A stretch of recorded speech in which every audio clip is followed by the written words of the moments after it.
we might see it next year? The agreement is really not a legally binding one, but it is an agreement between the governor, the leading agricultural trade associations, and the Humane Society of the United States. And we are not going to submit the petition today. Today is the deadline for this year's ballot. And as long as we are making reasonable progress on this set of issues, we won't submit it in the coming years. We want to really see these issues dealt with by the Ohio Livestock Care Standards Board, by the legislature, and by the executive agencies of the state. A ballot initiative is the last resort when those other systems don't work. And this is certainly the preferred method for us, is to work through those bodies to achieve those reforms, and frankly the other reforms that the Humane Society is interested in advancing in terms of the public discussion in Ohio. Ohio's a big egg producing state. Does this agreement have any rules or regulations coming down the pike in terms of cage size and number of birds per cage?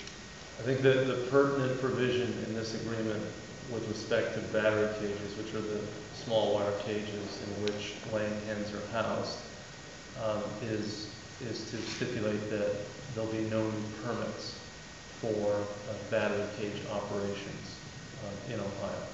So as with the gestation crates, the current producers don't have additional restrictions placed upon them.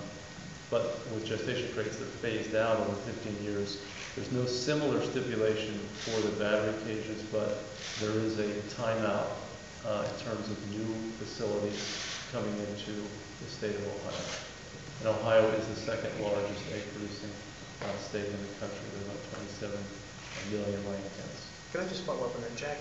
I mean, at the end of the day, the organization spent $5 or $6 million last year on issue 2 to get this livestock rule remediated. When you spoke to your members, was the phase-in period just a better alternative than having to fight this fight again 12 months later with the potential of losing? Well, in terms of working with Humane Society of the United States, this is all about risk management for our industry. It's a commitment to, on behalf of Ohio Agriculture and Humane Society, we are both interested in animal care and animal welfare, and we're committed to that. So this agreement is about finding the best way to achieve that and allow Ohio producers to have a strong business climate to produce food for Ohioans. Local food production, affordable food is one of our key commitments to our consumers, and this, in our opinion, allows us to continue to do that. Were you frustrated that a lot of these other issues were associated with agribusiness in the state? Were you concerned puppy bills and some of these other issues were going to be put on an effort? We are committed to look at these issues and allow the legislative process and all citizens to be heard. We've agreed to this point that it's appropriate for these issues to be addressed, and we are committed to help address them.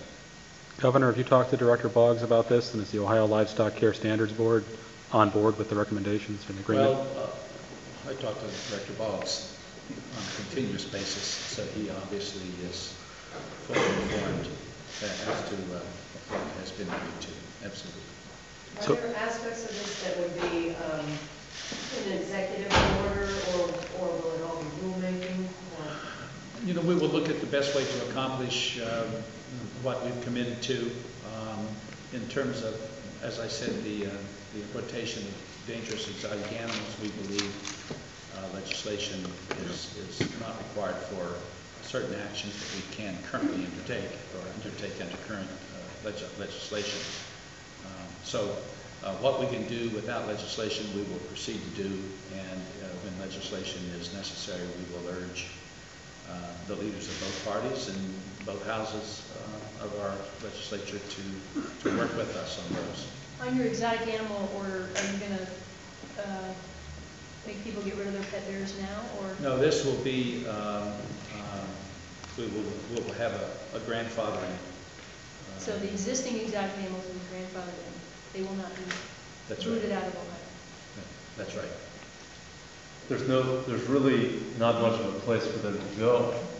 Exotic animal sanctuaries are largely full, and this is probably a better outcome. But I think, you know, this rule or this order is about preventing the problem from growing, and obviously people will not be able to replace an alligator or a lion if they have them in their home.